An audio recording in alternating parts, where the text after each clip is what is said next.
toma el relevo.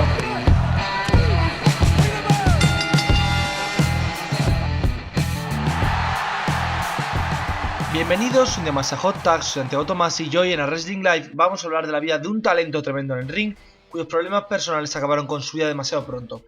Me refiero a uno de los pocos luchadores que confirmó, salió del armario, no llegó siquiera a cumplir los 41 años, me refiero a Chris Kanyon.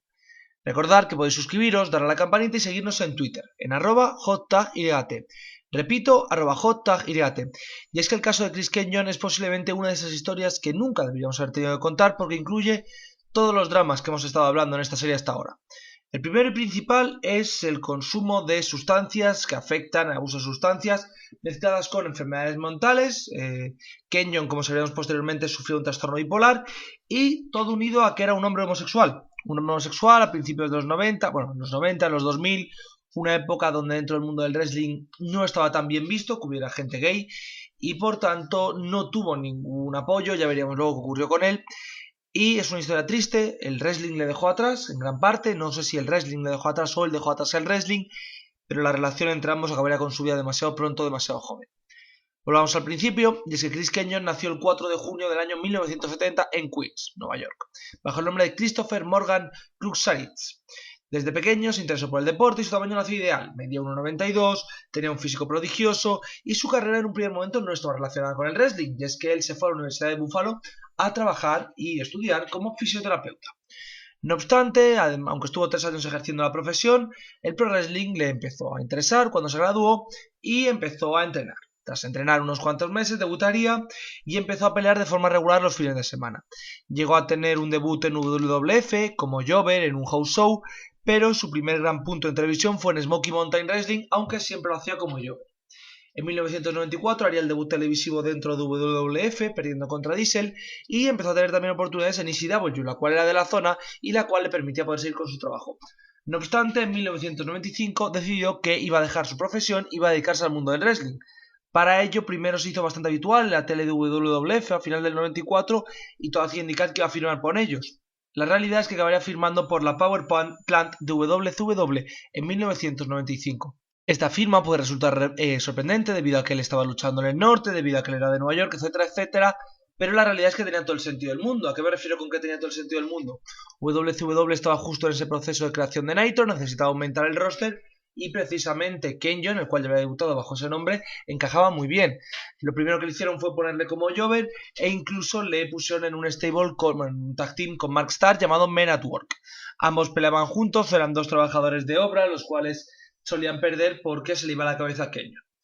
No obstante, el tag estaría fuera del load card, finalmente lo separarían y le cambiaron el nombre a Kanyon y le pusieron posiblemente el gimmick más absurdo y más estúpido de la época debido a que no tenía sentido, estando en 1997.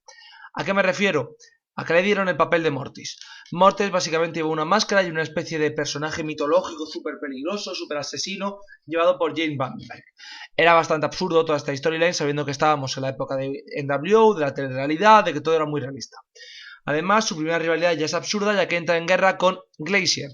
Para el que no lo sepa, el que lo haya visto en nuestros reviews de WCW, Glacier es un personaje de Mortal Kombat, Sub-Zero, que básicamente se ha hecho wrestler y que entra con una especie de nieve que cae del cielo. Un personaje también súper fantasioso. Tiene un combate en Uncensored, gana Glacier tendrá una gran racha donde derrota a Mortis, debuta Wrath, se hace compañero Wrath y Mortis. Por otro lado está Ernest Miller, que ayuda a Glacier. La rivalidad es absurda, la rivalidad es muy triste, pero es que Glacier tiene un invicto. Pierde el invicto, y esto no es coña, en Bad the Beach en un combate tag. El personaje de Mortis encajaba poco, Kanyon en general era un buen wrestler y debería tener otro papel en la card, pero no se lo dieron. Entonces, ¿qué fue lo que hicieron? Decidieron juntar a Raven bajo el nombre de The Flock. El argumento era muy sencillo, es un adaptado, lleva la máscara esta absurda, por lo que será parte del grupo de inadaptados. La realidad es que no encajó. Pero no encajó no porque hubiera enfrentamiento entre ambos luchadores o por nada, sino porque básicamente Raven para entrar en el grupo tenía que ganar el título de Estados Unidos a DDP. No lo logra, le pegan una paliza y entra en rivalidad una vez más como Kanyon frente a Raven. Están más o menos igualados, pero finalmente acaba uniéndose con él, porque se une a Saturn, pero la acaba traicionando, entonces acaban juntos. No obstante, en esta amistad que se forma, la verdad es que no consigue absolutamente nada, entra en una rivalidad en la cual vuelve a traicionar a Saturn a unirse a Raven. Recordemos que en la época donde Perry gana a Raven, por tanto obliga a que se rompa de Flock, aún así sigue aliado al emo, hasta que el emo dice que está en depresión y le sacan de pantalla. A él también le sacan de pantalla, pero es que él se va a trabajar a la película que van a hacer sobre Jesse Ventura como uno de los jefes de los Statman. Al que no lo sepa, Statman es aquel que hace las acciones de riesgo, el doble de acción, vamos. Será relevante para el futuro debido a ello. Luego vuelve a la empresa, se une a Saturn Eleven, pero después se une a Bam Bam Bigelow y DDP formando de Jersey Riots. Aquí es donde consigue su primer título.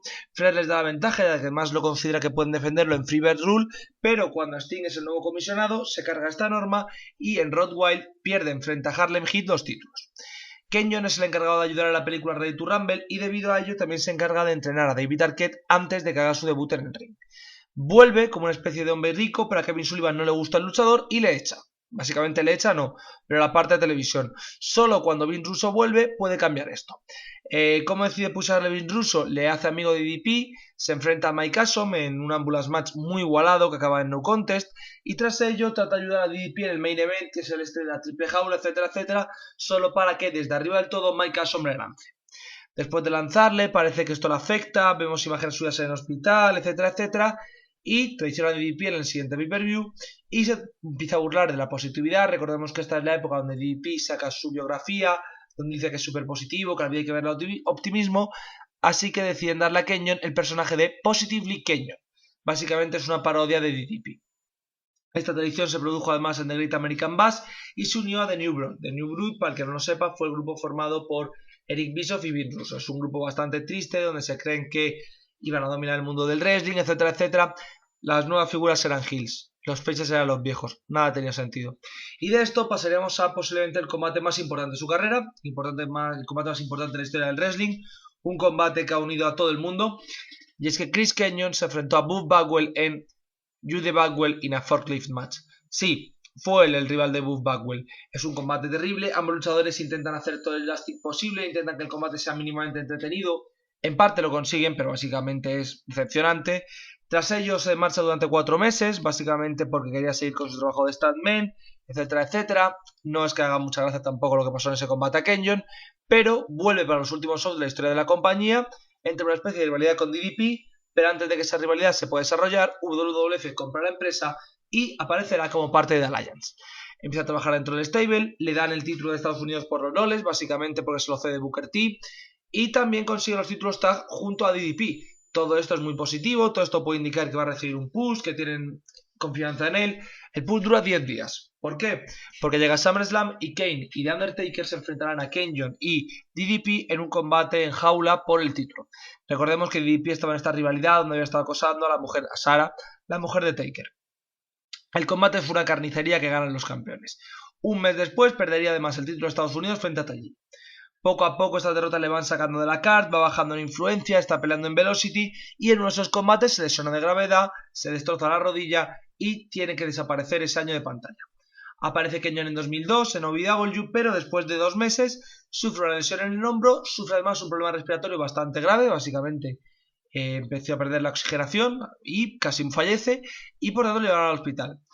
Volvió a tener algún combate en SmackDown y en 2004 lo dejaron ir. Era muy joven, podía tener opciones de crecer mucho, pero tiene un combate frente a DDP, se retira. En este momento indica que él le ofreció un papel de homosexual a WWE debido a que él es homosexual, pero la empresa parece que no le hizo caso y posteriormente él diría que en realidad no era gay, que era todo un stunt publicitario. Aparecería otra vez, volvería al mundo del wrestling en 2005 no lo hace mal, incluso llega a aparecer en Turning Point, de TNA para perder contra Raven, pelea en PW y en 2007 se volvería a retirar. Vuelve en 2009 y en 2010 y ahí tiene su último combate antes de suicidarse, lo cual hizo con una cantidad ingente de barbitúricos, de antidepresivos ese mismo año, en 2010. Pero aquí, claro, evidentemente estamos hablando de que hay una parte de la historia que yo no he contado, porque he contado su carrera en el ring hasta aquí, he contado hasta cómo llegó a 2010, pero algo que no casa. ¿Qué era lo que le pasaba a este hombre? Bueno, pues Chris Kenyon estaba diagnosticado con un trastorno bipolar. Para el que no lo sepa, el trastorno bipolar es un trastorno de conducta, es un trastorno mental, el cual afecta el día a día a las personas, las cuales sufren cambios de ánimo, sufren diversos problemas y en general, aunque pueda parecer una cosa que es graciosa o que no tiene mucho que ver, suele afectar bastante a la gente y suele ser bastante grave. Dicho esto y tomándolo en serio el caso, Lo que ocurre aquí es que Kelvin Jones sufre este trastorno bipolar durante toda su carrera, no se informa sobre ello, y luego está el tema de la homosexualidad.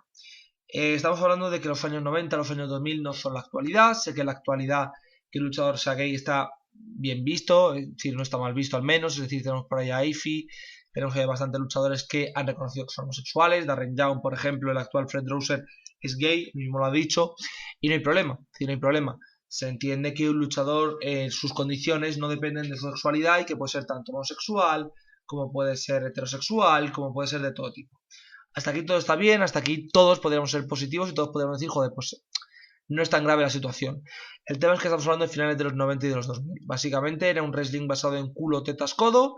Esta tía es una guarra, por tanto me gusta. Este tío es más macho que nadie, por tanto me flipa. No es una crítica, cuidado, no estoy diciendo esta época fue una vergüenza, en mi época era mejor. No, lo que estoy diciendo es literalmente que en aquella época pues lo habitual era esta clase de personales, esta clase de personas que viven así, viven con esta clase de estereotipos masculinos y femeninos.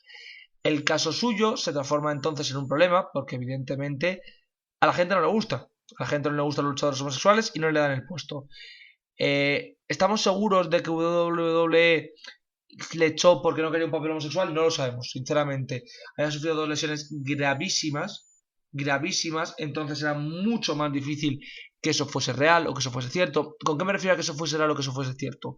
A que a mí la sensación que me da con todo este tema es que no había una opción para la empresa de tener un personaje así y que él tampoco estaba muy interesado, es de los que denuncia a la empresa a posteriori, pero claro, el trastorno bipolar ya de por sí es muy grave, el trastorno bipolar provoca muchos problemas, ¿vale? En la vida de los seres humanos, lo digo muy en serio, si tenéis a alguien cerca que los ha sufrido, pues os podéis hacer a la idea de qué es lo que implica, y no estoy de broma, es algo que es muy jodido de ver, es algo muy jodido de entender. Además son personas que suelen sufrir bastante la sensación de pues no entiendo qué es lo que ocurre, o no entiendo por qué me pasa esto, o no entiendo cuál es el motivo de mi sufrimiento, entonces cuesta bastante entender. Dicho esto y explicado, si a esto le sumamos que su vida sexual, su vida personal está vista en escrutinio, no puede ser mostrada en público, no puede hablarse sobre ello, es mucho más grave, es mucho más duro. Al final hay que entender que todos tenemos nuestros gustos, todos nos gustan una serie de personas, podemos ser bisexuales, homosexuales, heterosexuales, asexuales, pansexuales, pero es difícil cuando te están negando lo que eres. Es decir, yo soy heterosexual, a mí me gustan las mujeres y yo no tengo ningún problema por ello. Es decir, yo puedo decir esto abiertamente, yo no tengo ningún tipo de backlash, ningún tipo de respuesta por esto.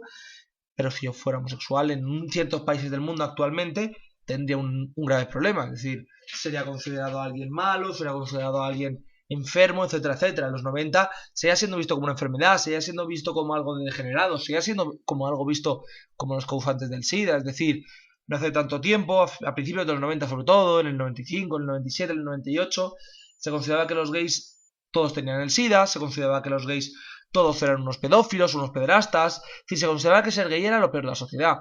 Es evidente que hemos avanzado mucho, pero el caso de Kenyon nos muestra que hace 11 años que un luchador fuera gay era rara avis, que un luchador fuera gay era como muy extraño, muy turbio. Es decir, todos sabemos que el matrimonio gay, la vida homosexual, la vida en general, la sexualidad en Occidente ha mejorado mucho en los últimos años. Es decir, sigue habiendo evidentemente muchos casos de transfobia, de homofobia, pero hemos avanzado. Hemos avanzado, ahora tenemos diputados homosexuales, tenemos futbolistas, no, es verdad que deportistas seguimos sin tener muchos deportistas homosexuales, especialmente en la parte masculina, en la parte femenina está como mejor visto.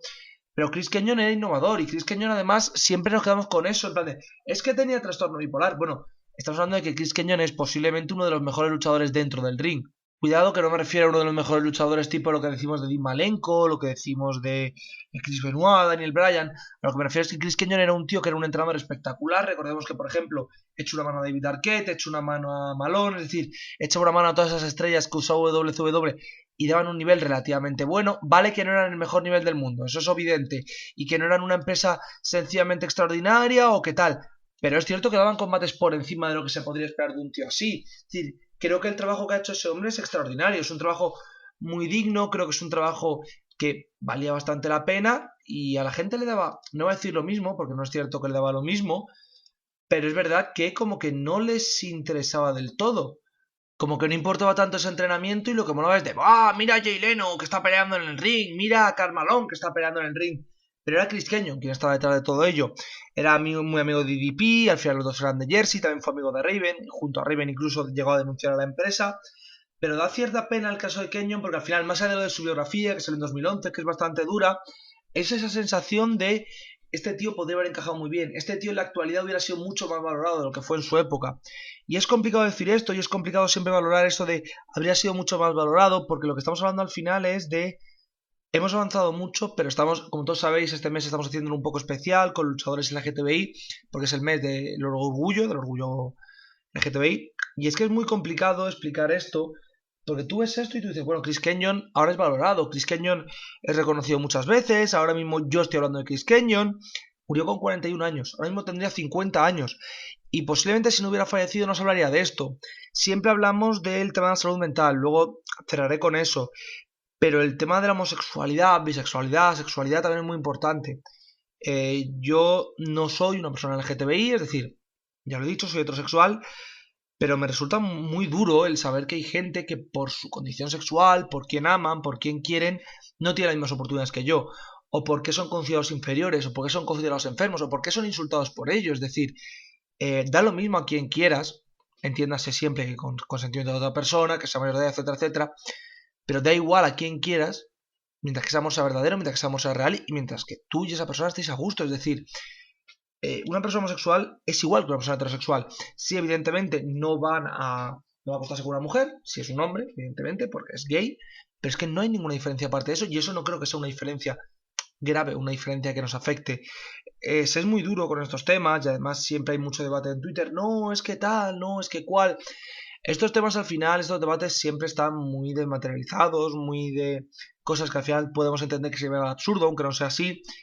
Pero cuando hablamos de casos concretos como el de Chris Kenyon, ¿por qué Chris Kenyon no puede tener un personaje de homosexual? ¿Por qué Chris Kenyon no puede hablar abiertamente de que él era homosexual?